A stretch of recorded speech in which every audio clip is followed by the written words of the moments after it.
Ginebra is the #1 team in the league in rebounding. Also #2 in second chance points.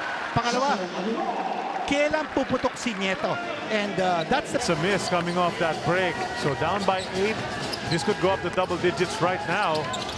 Let's see if Japeth can finish. Yes, he does. up those fouls. And later on, you're now coming off the bench. Yung sinasabi ko kanina, no? 17 points so far, still 9 years old. But he won't turn 40 until February of next year. And what about this guy playing with confidence? That report from Dennis Tan.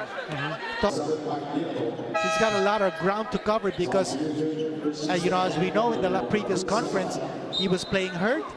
He missed several games. But now, wow. Then the roll to the basket, so drawing the defense to concentrate on Japeth instead of focusing on Scotty Thompson for a three-point shot. Look at JAPETH Aguilar off. Yeah. Pero ngayon back up to 7 and a chance to bring it up to 8.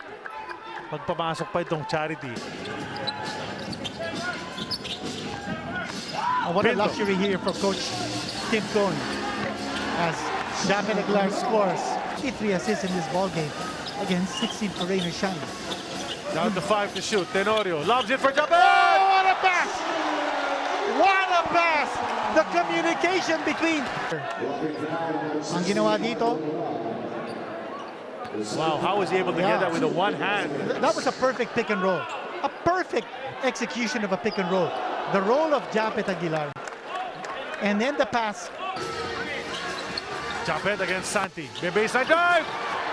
Almost got it. Decided to get it on the second try. JAPETH, strong ball game.